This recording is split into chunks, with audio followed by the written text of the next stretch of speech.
All right, we're live. We're live. We're live for the show. The show is on now, and joining me is, of course, one of the one of the best in the business in the Philippines, Mike Miguel. What's going? Hey, Mike. Let's before we get into when we first met, because that's the thing I want to talk about first. But yeah, just give us some background about you. Like, when did you start covering like boxing and MMA, and when did you just get into just like writing and taking photographs, because you do everything. Yep. Basically, I started like 6 years ago. Um, at first, I was like just watching a PXC event in Manila, and then there's this one guy who like saw me taking pictures by using my cell phone. It's like, hey, can you like come down here and like do your stuff here? I was like, I was at first I was like dumbfounded because what the people out there were like professionals taking pictures with their DSLRs, and I was like, how am I gonna take some pictures using my phone? It's like, yeah, whatever, do your thing. And from there, a few months after, it's like, he was like, that guy turned out to be one of our Real Fight PH future partners, Mr. Alvin Go. He taught me the ropes of taking pictures and stuff. And then prior to that, I joined a Philippine-based website called Dojo Drifter, which writes mostly MMA before then.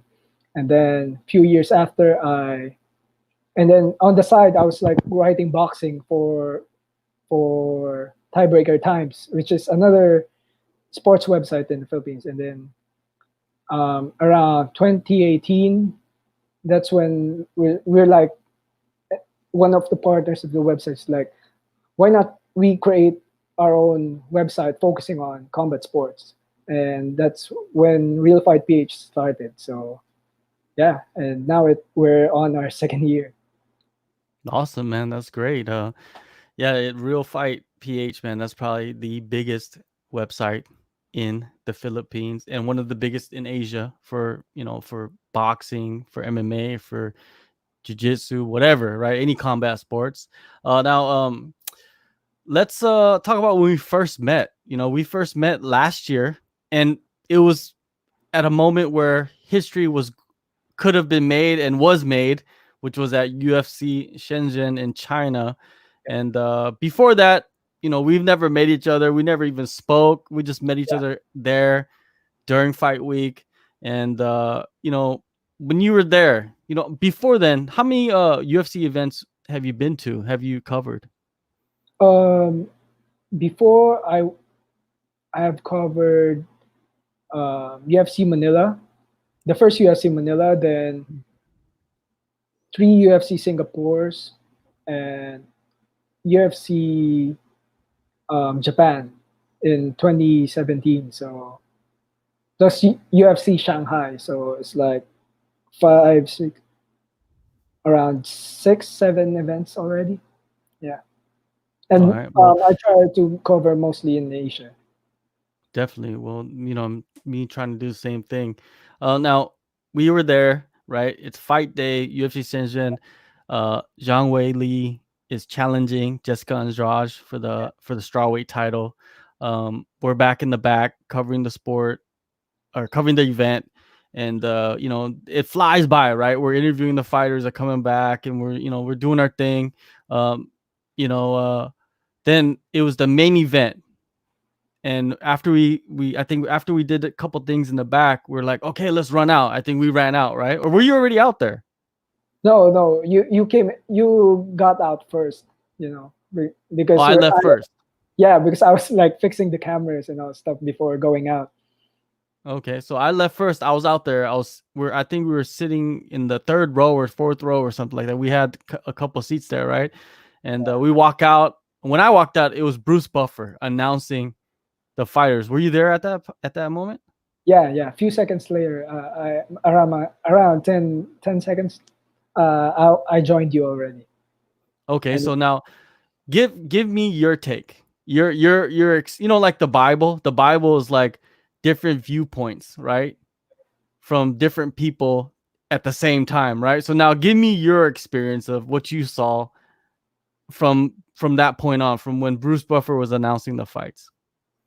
Um, and it was like a surreal moment, because um there's like you said earlier, history is gonna be made there in Shenzhen because Zhang has a shot of becoming the first UFC Chinese champion, and then she did it in a very impressive fashion, So the people, especially the atmosphere there is like it's crazy, The cheers of the people are deafening, Especially the Chongko chants, It's crazy. Even though I understand little Chinese, it's to hear them supporting their own is like um, you gotta feel for them, and you envy them because they got the perfect time, the perfect place to be there and like to quote unquote unite for one for one night, and then Zhang Weili did it, and it was like ecstatic for everybody, First Asian champion in the UFC. Yeah, it was a when you walk into the arena, and it was a bigger arena than I expected. Yeah, I'm just gonna be for real. I was for real. Like I was like, whoa, it's pretty big, right? Compared to like other arenas that I went to for the UFC, and it was filled in. It was. I don't think it was sold out, but it was filled in. And I'm just looking, and I'm just thinking like, oh, like what's gonna happen in this fight? Because I expected this fight to be a very long fight. Like I felt it was gonna go like 4 or 5 rounds, maybe to the judges, and it was over in what, less than a minute, I believe. yeah, Yeah, it was almost like it went so fast. Like I didn't even soak it in. It's just like boom, boom, boom, boom, and it's over, and yeah, everybody's like going crazy, and I'm just like, what is going on? Like I had to catch up to that, right, that moment. But yeah, it's just it's always cool to be at a place where in person for history, right? Especially her win, and then her second fight was a couple, like a month ago versus Joanna, and that fight was even crazier. But yeah, it was a like you said, it was a surreal moment. Even having like Dana even flying all the way out to China to yeah. do like press, right? So how was your experience in that? Because it wasn't like a normal experience, right? There was like, remember, like there was security, extra security throughout the events, right? Remember they weren't letting us in. Yeah. um w- do you remember all of that? Um, I think so because like during those times, if I remembered, it's the height of the Hong Kong stuff, That's right. Yeah. That's So right. um, at first I was like, how can I get into China with all that stuff, especially with I'm flying in from Hong Kong. I asked few of the media's going there how to get to Shenzhen. They're like going to the train and just hop into the border, But the tensions brewing in with all that stuff. You don't want to be in the middle of the firefight, You know what I'm saying? So what I did before that is I went to Macau before going into Shenzhen via ferry. It's crazy stuff, but going in once I land to the port area, it's like very normal, especially with our faces going into the going into the immigration. They were like checking your face and like, yeah, yeah, just go in. It was like when I actually stepped into Shenzhen, mainland China, it's like, wow, it's a different feeling, and maybe it's like I won't say it's like a preview of what's happening throughout the fight week, but yeah, Yeah, that's what it seemed like everybody was doing. Everybody was landing in Hong Kong or Macau, and then they were going across the border into Shenzhen. Myself, I landed in Shenzhen, and took a what is it, a taxi to my hotel. So I didn't experience none of that, right? I didn't even know that, of course, the riots, the Yeah, protesting is happening in Hong Kong, and then you see the videos, right? And you see the pictures and stuff, but I didn't even think of it to affect anything that we were doing. But yeah, like you said, you guys were lucky that you guys crossed the border in time before. I think they could have shut it down, right? For a little yeah, bit of period, right? I think that's what kind of happened. I think another reporter from Hong Kong, he didn't even he didn't even go to the event, and he was supposed to cover the show. Remember that guy that we met? yeah. He said that Oh, he faked, like, what did he say? He said he like faked. Oh, he lied and said like he wasn't a reporter. yeah, Remember when he was traveling from where he was coming from in China to cover yeah, the show? Was that in the? It was in the elevator, right? Were we in the yeah. elevator? And I don't remember what the guy looked like, but he wasn't Chinese. Is that the big guy from Beijing?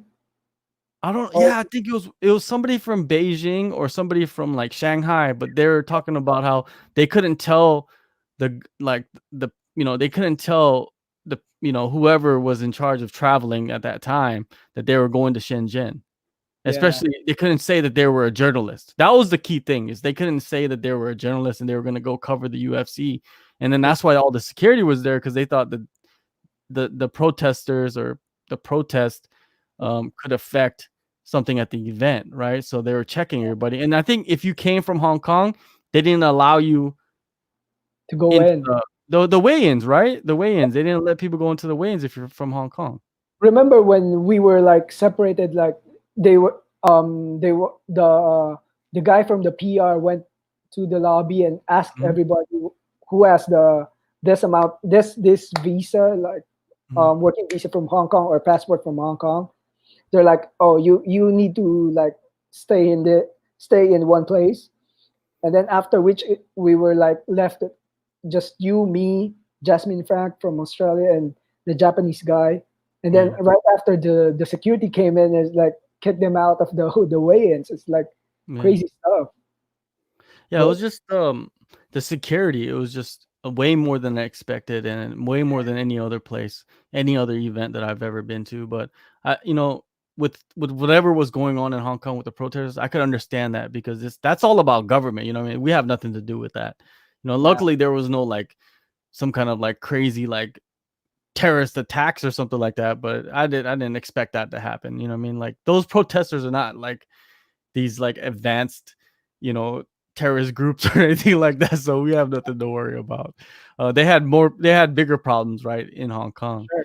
Now, let's get into some of these questions. We're gonna go into the Philippines and talk about the MMA and stuff like that. But I want to get into some of the questions before we get into that. Let's see the first question. Do you see the questions on the screen? Yeah, All right. So this first question, man, it's for you, I would man. try to pronounce your name, but I probably would butcher your name to like 10,000 pieces. But anyways, he asked me when you will make next interview with Yuri Prochaska. Oh, my next interview with Yuri will probably be before his UFC debut. He was supposed to make his debut in the next couple of months, but of course, because of the corona, um, we don't know when that's going to be. But once they announce the fights and once they start having events, then I'm gonna contact him, contact his coach, and then we'll set up another interview with him. So yeah, so it's all good. Let's go to the next question. Let's see. All right, cheers from Czech.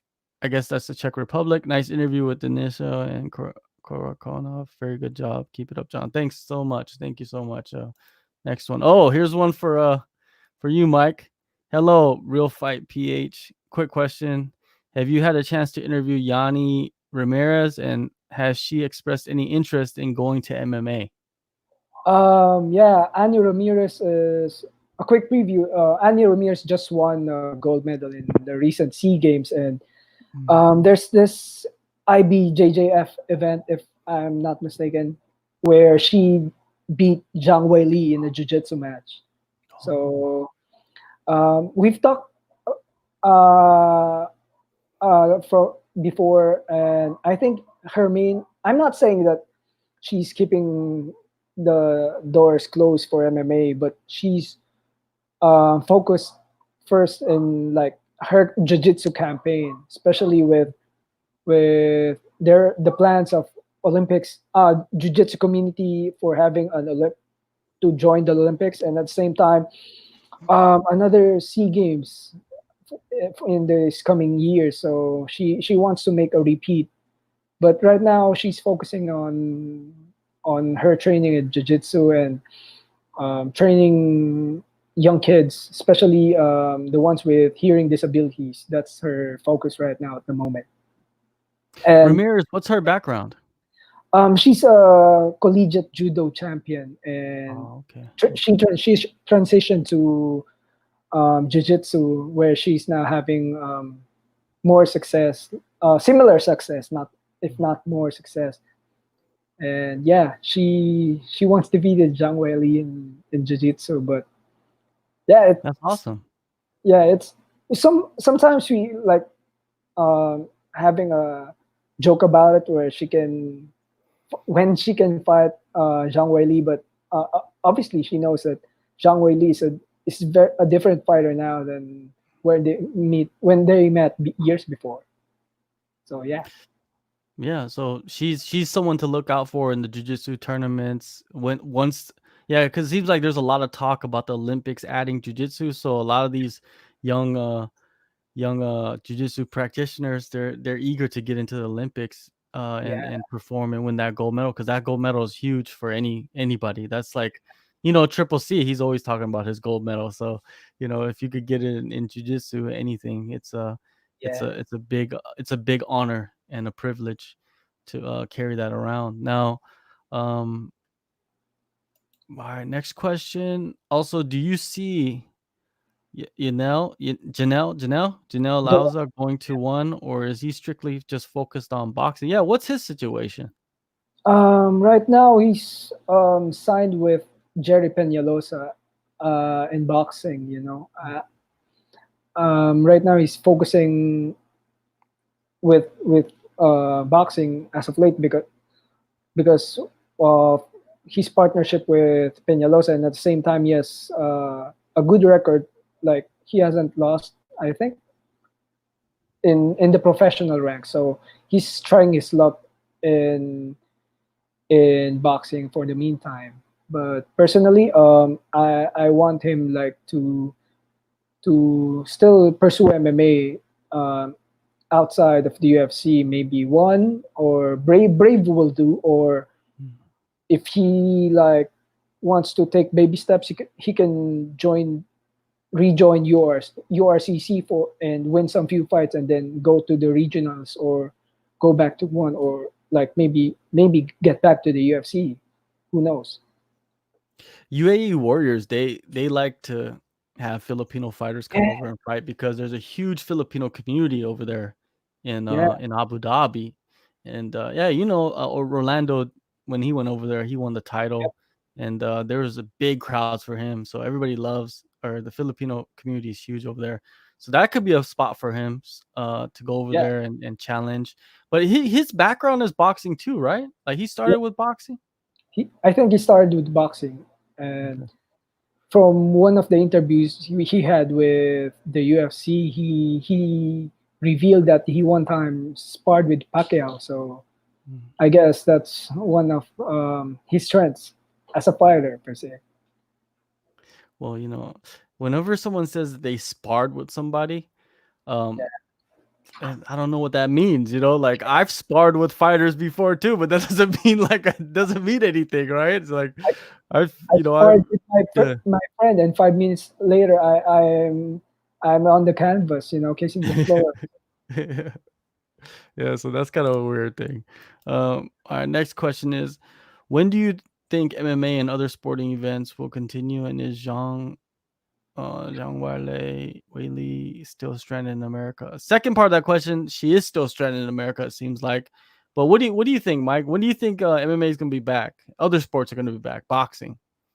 Oh, in a perfect setting, maybe in a 3 months time, 4 months time, but who knows? I mean, personally, there's if there's like an event next month, like whether it's boxing or MMA in the Philippines, I would still think twice, to be honest, with what's happening around the world. Just recently I found out that one of my friend's fathers got COVID-19. So, and they were like paying 1 million pesos just to get him treated for 3 weeks in the hospital. Yeah. So, but and as a guy who covers sports here in the Philippines, we would love to. Everyone loves to, like, for the sport to continue. Like everybody, everyone, most of us got bummed out when UFC 249 got canceled. But at the same time, we have to think of so, of beyond something beyond the sport. Our lives, because we have only one life to live. Yeah, it's like, what is the situation in the Philippines right now with COVID-19? How bad is it out there? Uh, yeah. Currently, we have an extended quarantine. Others would say that it's a lockdown, but yeah, technically it is. It's until end of April. And from there, the government will see if it will be extended again. Who knows? But hopefully, once the mass testing is done, and the ones infected got will be tracked and get the proper treatment. Hopefully, by the end of the month, we will be over with this, the How is quarantine. how yeah, how has that affected your work, with the Um, lockdown or quarantine?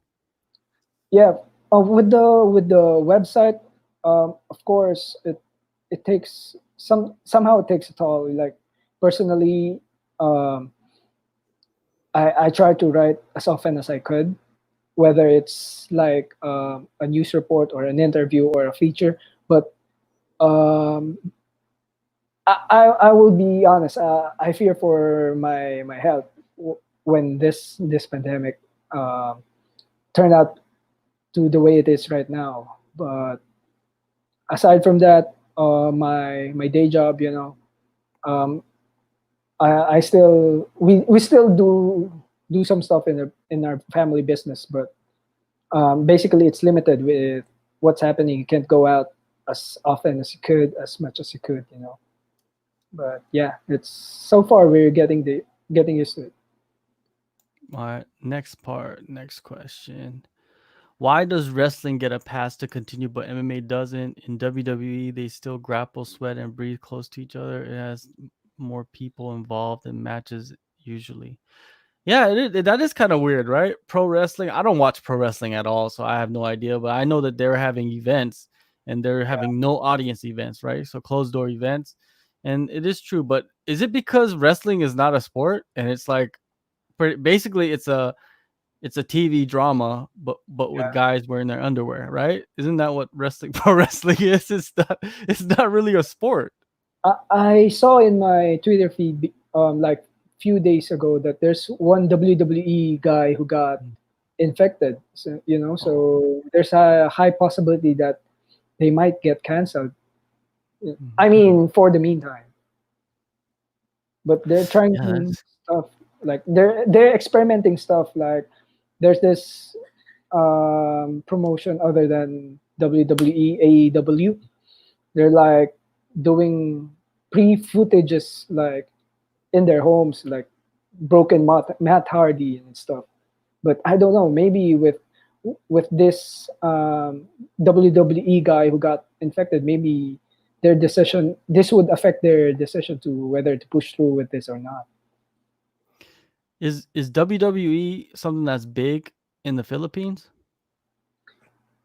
To be honest, I don't know. I don't follow it as much as before when I was a kid. But yeah, it's still being aired on cable TV. So there's a big following actually.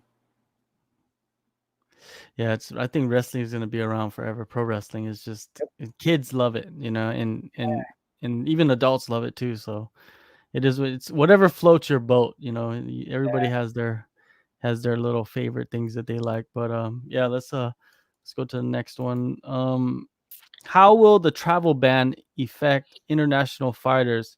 At least the UFC has Fight Island. Yeah, the travel ban, from what I know, is like travel bans are for people flying into a country, right? So if you're flying out of your country and you're flying to an island, then there is no travel ban, basically. You're flying in, so I don't think that that will have any effect on the international fighters. Yeah, I feel like it all depends on like what jurisdiction this island's in. Is it its own country? Would it be considered their own country? Would UFC buy an island and then try to make it UFC the country? I don't know. I don't know the situation surrounding it. It's just so unclear. What do you think, Mike? Yeah, two words, Fight Island. You know, but but but look at what happened with their planned event in 249 in California. Um, whether or not we're trying to do stuff like building an island or per se, you can't like go as much as you want to go around with the rules and the jurisdictions. Eventually they will catch you. You know, like with what happened in the reservoir in California. It's still in the jurisdiction of somebody. So when you have that island, I think there'll be some jurisdiction of sorts which will eventually prevent you from doing so. So it's tough, to be honest. Yeah, uh, I- Dana White most likely is looking into all of that and talking with the government officials of wherever the island is and making sure that everything can go through before he purchases the island, before he builds the infrastructure, all of that stuff. So I, only people that could stop Dana White is, now we know who can, is the bosses at Disney, right? The bosses at ESPN. Those are the only people that can stop him. No one else can. So we'll see what happens with that and island. and also if let's say the island pushes through, would the cost be worth it to like shell out for the guys at ESPN, for Disney, for the or even for Dana to shell out a huge amount to buy an island and to take the risk of having governments and like the upper guys to like to eventually say to you, no, you can't do it no more, you know. So it's a very tricky situation, and if Dana pulls it off, good for him. Yeah, that's what everybody's looking for. They're not looking for, but they're waiting for. Can Dana pull it off? I'm pretty sure there's like bets you can make in Vegas on like Dana. Is he gonna be able to pull off Fight Island? Who Yeah. knows? All right. Next is, do you think Denise Zamboanga can become a ONE FC champion? What do you think? Who knows? From what I saw from Denise throughout the years, is she has the potential. You know, she has the fighting pedigree. With her older brother Drex is also a fighter. Um, and what's the good thing for Denise is she has now the the proper training facilities to train it with Fairtex, now that they have partnered with Filipino fighters, first from Team Lakay, and then it trickled down to them. And from and one of the factors that we can see if Denise can become a ONE FC champion is how she can maximize her strengths to Angela Lee's capabilities as a fighter.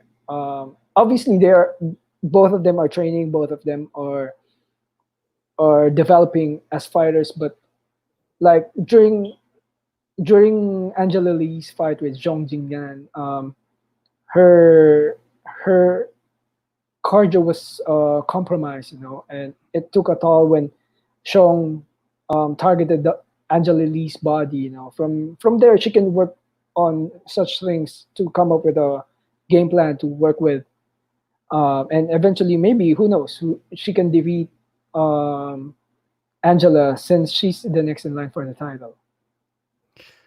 1000%, I believe Denise can become a champion. It might not be this time around, but Yeah, eventually she's still so young too. yeah, Like if she becomes a champion now, great. But if she doesn't, she could still become a champion later.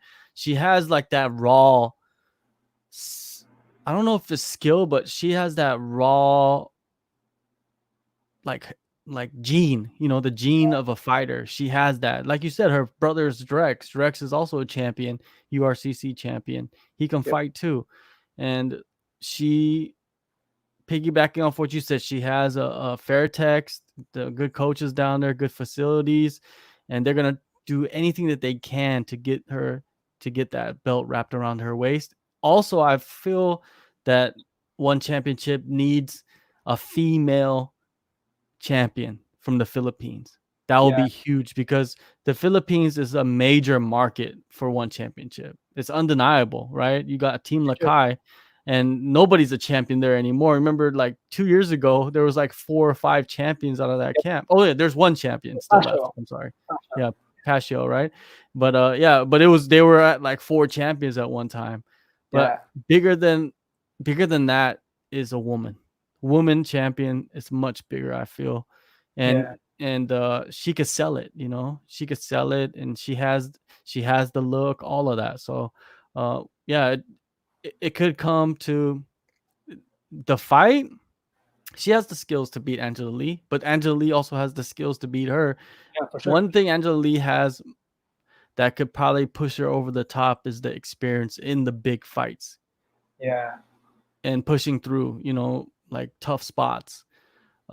Denise, she's kind of had an easy road if you think about it. If you've watched all her fights, Yeah. she's pretty much beaten up everybody she's faced. And maybe that's just how good she is, but I don't know, when you get into that deep waters in those championship fights where it's like the Mall of Asia, where there's like how many thousands of people in the arena screaming and yelling, Plus that's a whole billions nother watching. level. Yeah, billions watching, you know. So you know how it is. But I'm excited to see that fight though. I'm excited to see what Denise can do. And I've interviewed Denise a few times, and she's just like her personality. You know what I mean? Like she's just yeah, she's like yeah, I would love to do it. You know what I mean? She's not like she's like pushing for it, but if she gets it, she's gonna try to take it. So it's fun to watch a type of fighter like that coming up. What I'm impressed about, adding to that is what I'm Mhm. impressed of Denise is like how she stayed composed against Mei Yamaguchi Mm. prior to earning that shot. At her age, defeating someone like Yamaguchi is like a big ups. It's like saying to one that, hey, yeah, I'm ready for Angela Lee. If not ready, I have what it takes to challenge her for the title. Which is a very much important thing for fighters now. Yeah, she looks up to Angela Lee. When I interviewed her before the May Yamaguchi fight, she told me like, of course I'm gonna ask her like, what do you think? If you beat May, you think you're gonna fight Angela Lee? And she just laughed and said like, oh, Angela Lee is like my idol. She told me like she messaged Angela Lee like a couple years ago saying like, Uh, oh, you're so pretty and all this stuff, and now she's gonna be fighting her idol basically, which is the best thing for any fighters to be able to fight somebody that you looked up to and beat them, which just solidifies who you are and what type of fighter you are. And it's going to be exciting to watch that. Next one is, what do you think the UFC will do with the island when this pandemic blows over, since it's Disney owned? For you, see it becoming a resort or amusement park? I don't know. I don't know what you would do. I think you would just continue having fights on the island. Why not? It's a good concept, right?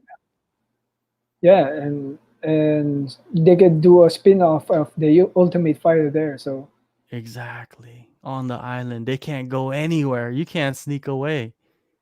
yeah, since they're having problems before fighters sneaking over, fighters bringing drinks, alcohols, and stuff in the island, you have nothing to do except to train, maybe swim in the ocean or whatever. So yeah. Yeah, it could be. Why not? Let's see next one. All right. Do you think Yan Xiaonan will get a title shot after her next win? What do you think? I, I, it's a tough one. It would be a tricky one, but if the UFC would want to like bank on this for the Chinese market, it would be a great idea. But at the same time, Yan Xiaonan has done impressive stuff as of late, and some trivia. During her younger years, she fought in the URCC, Yan Xiaonan, with her previous team before like going to before venturing to South Korea and eventually the UFC. But yeah, talent wise, she had improved a lot because at first she was like a fighter who to likes to do power shots left and right, and now she's adding some technical approach to that. Going with angles, mixing things up, going to the ground, and she did that against a former title challenger in Kowal Kiwik.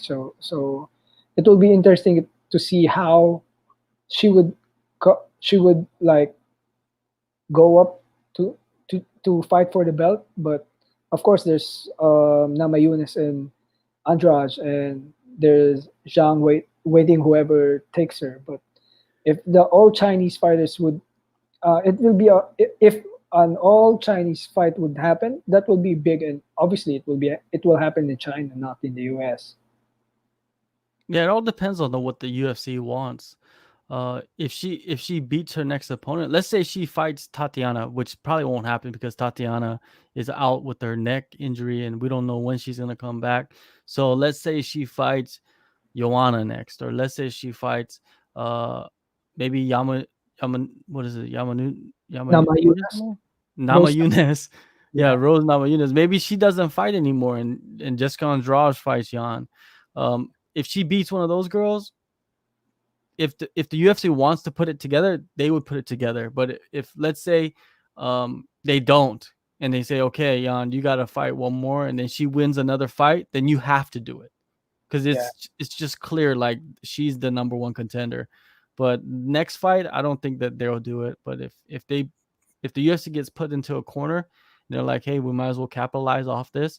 Let's put it in Beijing or in Shanghai, and I think Macau wouldn't be that bad either. But I don't. It doesn't seem like they want to do shows in Macau anymore. But yeah, the the division, those two girls are going to be around for a long time in that strawweight division. Um, if Sealand can become a country, what's Sealand? Which is no, essentially just the oil rig, the UFC becoming its own country possible. Okay, I guess Sealand is an oil rig and it's its own country, so UFC becoming a country would be possible. That's actually great. Hey, I'm all for it. Make a UFC country. Why not? We'll go visit that place. Right? It's actually better for us. Especially if the island is like closer to, it's in the Pacific, closer to us, like maybe around Guam or something like that. It'd be beautiful. It's like a couple hour flight from where we are. How yeah. far is it from you? Guam. Guam is like 4 hours, and hopefully they won't have visa there, so we can fly in. That's right. That's right. Here's another one. Do you think Jeremy, how do you say this name? How do you say his name? How about you? Yeah, we'll go to one. Do you think so? Um, I don't know, but I've talked to Coach Mark Sangyao before um, about his fighters, like some going to the UFC, some going to one championship, some going elsewhere. The thing with that concept is like for each of the fighters to have a different set of experience. Imagine if like all at first, um, at first everybody else wants Team Lakay fighters to fight for one FC only. And but look at Stephen Loman. He had success. He has and currently has success at Brave, where he's a champion, and he is one of the top prospects. Which even the UFC has eyes for him. So like for him to not put his eggs on one basket is a good strategy to develop his fighters and gain some experience. So Yeah, he maybe he fights for Brave, right? yeah, yeah, and he's like having a four. He he has won four of his last five fights. Where the last time he lost against Ali Al Qaisi in Jordan, I think, was a Mhm. very controversial one. So if given that that what happened, he could have been a 5-0 and maybe like fight for the title where which which is owned by currently held by Stephen Loman. So yeah, Stefan Lomond, I think he should go to the UFC. What do you think? uh, from what I heard, the UFC has eyes on him already. But one Mm. thing that they're the Team Lakay fighters are hesitant maybe to go to the UFC is that the type of contracts the UFC fighters have, especially Mm. for newer fighters, because before the UFC has three strikes and you're out rule, right? And now um, you just lose two straight and you get the pink slip. Of course, fighters would want security for their living, so job security. So they prefer to have like a a more secured contract than in the UFC. But if the UFC offers a good amount of money for Loman, who knows? Maybe he would jump to the opportunity. Yeah, I want to see him fight for the UFC. I feel Yeah, like he would be. He needs to test himself. You know, he needs to go in there and get into the fire and see how good he really is. You know, stop fighting these guys in Brave and wherever other promotion he's. You know, PXC. You know, he was a PXC champ. You whatever what happens to PXC champs? They always all go to the UFC, right? And he ended up going to Brave. So I just like, come on, I think Loman. He needs to go to UFC. Loman didn't win a PXC title. It's Crisanto Pitpitungi, whom Loman Janelle. didn't win the title. I thought he did. I think it's Pitpitungi at Okay. 135. Yeah, But Loman, he fought for PXC, right? yeah, yeah. Okay. All right. Let's go to the next one. Is Fight Island tax free? Who the hell knows? Nobody knows what the answer to that question is. I don't follow MMA, but is Paige Van Zandt on OnlyFans yet? Let's hope to God she is. And if she is, Mekong Farong, let us know because I don't know. I don't even go on Fight OnlyFans. It's. Do you know what OnlyFans is? I have a little idea, but yeah, I think it's Yeah. you get to. It's like Twitter, but you need to pay for the subscription, right? Yeah, and it's just like photos and of like the fighters. Usually it's like the females, but I don't know. I don't care. Okay. Are all drug testing companies not operating or is it just USADA? I don't think drug testing there's not many drug testing companies out there except for USADA. So I don't think it I don't even think USADA should be doing it. You know what I mean? Like you're traveling around testing fighters when there's a virus going around. What are you trying to do? You trying to spread the virus to the fighters? Like what if one of those guys that work for USADA has the virus and is just going around testing people? Come on. That doesn't make any sense. And drug testing companies, other areas, who the hell knows what they're doing? Yeah, you know, in the Philippines, GAM is it GAM? Gab, Games and Amusements Board. Yeah, yeah, Gab, right? They do Uh, testing. I know they do testing, but they don't even test for steroids. They test for like drugs. yeah, they test for meth, I think. Yeah, Yeah, they're testing for drugs. Like if you've done like weed or meth or heroin or something like that, right? They're never testing for the steroids. So you could do steroids. They're not testing for that. They're testing for like illegal drugs. yeah, Because but are steroids illegal in the Philippines?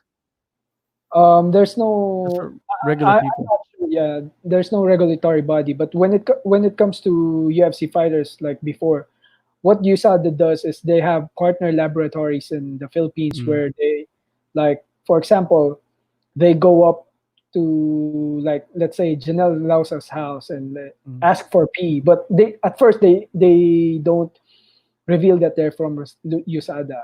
And there's this one time which happened again with a guy from Team Lakay, Roldan Sangchaan, where we had a USADA violation, and it almost blew the fans. He caught the fans off guard Mm, because they thought that Team Lagay guys are taking steroids. But what really happened was the the guys can't reach Sangchaan because of the logistics factor. Because mm. from Manila for you to go to Baguio back then, it's like 4 to 5 hour drive, and then from Baguio you need like 30 minutes to 1 hour to go to the guys at Team Lakay. So it's a tough job for laboratory guys to test fighters, especially in the Philippines, especially guys living in up north. Yeah, So in it's a great, Baguio City, right? yeah, Baguio. It's but now there's expressway, so the travel cut short into 3 hours, but it's still 3 hours. Yeah, I heard that it's a long, long trip to go up there to the mountains. Now what's the next? Let's see. Good question. I'm also curious about one's water testing. Have they been testing, and if so, has anyone been busted? Now, I got some information on this. Like, they're not doing WADA testing. From what I heard, is they're doing WADA style testing, right? And have they been testing? Yes, I've heard that they've been doing testing. And has anybody been busted?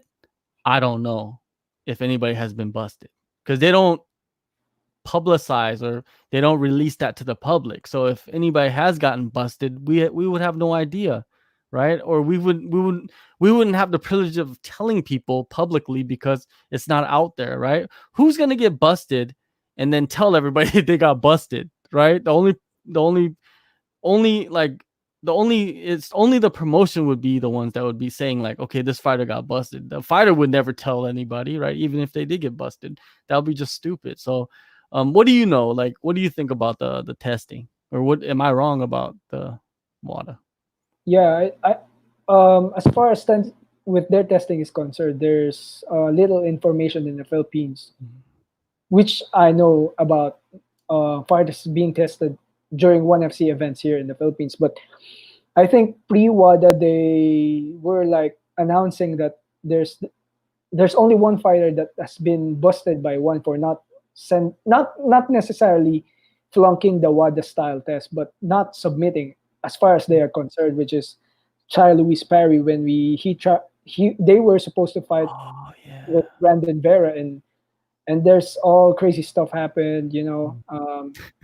He said she said story, and then eventually ONE FC came up with news that Chai Luis Perry didn't submit his test results, which forced him out of the fight and replaced by Paul Cheng. But other than that, I have no news about it. Hey, that's a crazy story. If we don't have enough time to go into that story, but if you want to know about it, about the Chai Lewis Perry and Brendan Vera, go Google it because you can Google it and read about all the stuff that happened between these two. And it is a major he said, she said, back and forth. And yeah, it's a wild story, especially for a promotion back then. It wasn't a very big promotion at that time, right? So that actually got him a lot of like attention in the media. So yeah, he said, she said. That's a perfect phrase to explain what happened. All right, here we go. I'm curious since there are cheaters in combat sports, unfortunately. So I'm wondering how testing around the world is like. Testing around the world is the USADA testing is the most stringent testing for fighting around the world. Most countries, I'm gonna tell you, Korea, they don't test. I've never seen anybody be tested by anybody in Korea. So if you're fighting for a Korean promotion, I'm guaranteeing you no one's testing you for anything. Um, Japan, it costs too much money to test fighters. It's a big burden on the promotion. The promotions are barely paying fighters what they deserve, and they're not paying fighters what they deserve. These smaller promotions are paying fighters, you know, little little amounts of money to fight. You think they're gonna test fighters for steroids? No, it just costs too much. They're not gonna. It's not worth it financially. They would ruin all the promotions. So like even in like other countries like Russia and stuff, I doubt that they're testing anybody in those promotions. They say that they're testing, but it's probably like selective testing, you know what I mean? Like, oh, this guy, I don't like him. Let's test him. Maybe it's like that. Who knows? What about you in the Philippines? You have a Gab, right? But like you said, they don't test for Like you said, steroids. yeah. Unless you don't do meth, unless you don't do cannabis, and you're fighting, I think you're good. That's funny.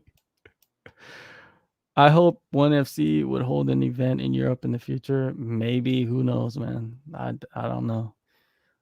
They haven't even had an event in India, so I don't know if Europe is in it's gonna happen anytime in the near future.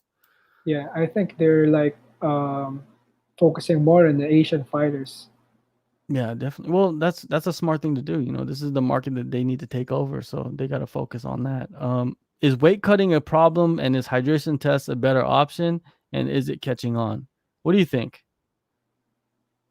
If obviously if not done properly, it's a problem not only for making weight but also for performance of fighters. You know, in the Philippines, especially in boxing, uh, from what I've experienced watching title fights, especially world title fights, the process of each fighter's cutting weight is very important, especially when getting to the what most people are saying second win, where because if, in boxing it's 12 rounds, you know, you get hit, you get tired, obviously, and you need that second win to push you for the championship rounds. Compared to MMA, you can like not you can do away stuff like you can do things stuff like taking your opponent down and then resting in the, or maybe resting in the cage. But in boxing, it's very important, and obviously in MMA, it's also important because you exert a lot of effort in doing specific techniques. And speaking, in my opinion, for for the fighter's performance standpoint, it's very important. And once it is compromised, it's very detrimental to fighters' performance and fighters' health. Yeah, weight cutting is a problem. There's a right way to do it, and nowadays there's a lot of nutritionists and dietitians that are professionals at it, and they know how to do it properly to where the fighters are not killing themselves to make weight. They're actually dieting down, and the weight that they do cut in the last couple of days is not, detrimental to their performance or anything like that. And yeah, I've had like a couple of interviews with some of the dietitians and nutritionists, and they all say the same thing: is if you're gonna cut 20 pounds, that's always never good, no matter who you have helping you. So yeah, the hydration tests, they're good, but they still need to work on it. They still need to do it for more. They still need to do um they still need to keep doing it to see what these results are, because I've talked to many one championship fighters that fight the first couple times. The hydration test kind of messes them up. They don't know how to prepare for that, and that kind of affects their performance. But once they get used to it, then they're it's smooth for them. But who knows? We don't know. We just need more people to come out and talk about it more Yeah. openly, about their weight cuts and their hydration tests and stuff like that. Okay, so not much time left. I only usually like to do about an hour, so we got about 7 minutes left, and I want to talk about just a little bit about Pacquiao before we go. You spent some time with Pacquiao. He's one of the greatest boxers of all time. He's probably the athlete, uh, greatest Filipino athlete of all time. He's also a senator. Yeah. Um, like, well, how is he in real life? You've been around him. You hear the stories, but what is he Yeah. like? Just hanging out behind the cameras. Well, from my experience, like you, Pacquiao is. I'm not say I can't say that he's a different like person when when the turns off. You know, he's what he is. I mean, he's a good natured guy. You know, there's this one experience that I had with him. You know, when he fought. Lucas Matisse. There's this press conference in at the City of Dreams where a lot of media going there, and they were like trying to make their way to get into Pacquiao, and what Pacquiao did is like, whether you're a big company, small company, or just like trying to find a way in this business, you need to like, if you want to talk to with me, you need to line up, whether you're big, whether you're from ABS or whatever. ABS CBN is like the biggest network here, and some of the guys tried to like uh bring names just to get in, and he said like, no, you just get into the line. And from that, I was very impressed with what he what from his point of thinking, that there's no big name, small name. Everybody else has fair chance with him. And just from what's happening with coronavirus, here in the Philippines, he has the money to just stay in his house and do nothing, just let the whole pandemic go off, but instead he's urging fellow senators to shell out some of their money to donate. That's truly speaks of what kind of guy he is. you know and one more thing, based on my experience interviewing with Manny Pacquiao, he's as much as most people or some people are making fun of his accent or his like degree of education, or his background, he's a very very smart guy. You can't underestimate him, because the fact that you're speaking to him, during the time I interview him, he's like observing already what my actions would, how would I respond to his actions, or just being with him. Because other guys would be obviously you will be starstruck to be with him, but for him he's just like a very simple guy, with like would observe you, and then you know how smart it is, despite his background, and despite being a big name in the Philippines. So yeah. I, Does he have a fight coming up? Does he have anything signed? I think he, before the coronavirus pandemic took in, he was supposed to fight mid-year. Yeah, if not mid-year or later this year. Then he and his team are coming up with bigger fights as towards the tail end of his career. So yeah, it's something that we fans should expect. We anticipate from him. How many fights do you think he's got left in him? Hmm. That's a very tough one, considering his age and his everything that he has right now, with the center stuff, uh, with the foundation, with his plans in the future. I I think maybe 2 to 3 more fights. I think, yeah, and hopefully one of it would happen in the Philippines. Hopefully, who knows? Yeah, they need to have the Thriller Manila 2.0 eventually, Yeah, right? yeah, and maybe put his WBA title on the line against whoever's a big a strong contender or challenger during when that time comes.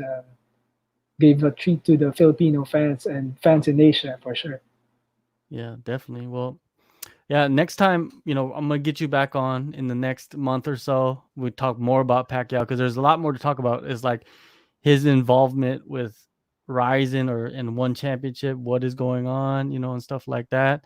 I want to ask you about those things, but that's for the next one. Where this one is we're about to close the books on this. But yeah, Mike, thank you so much for coming on. I know you don't really do these things very often, but you did a great job, and hopefully we do these often, man. Maybe once a month or once every couple months. Yeah, Hopefully, hope you can come on. yeah, hopefully. Thank you for the time, and I appreciate being here in your show. So thank you so much.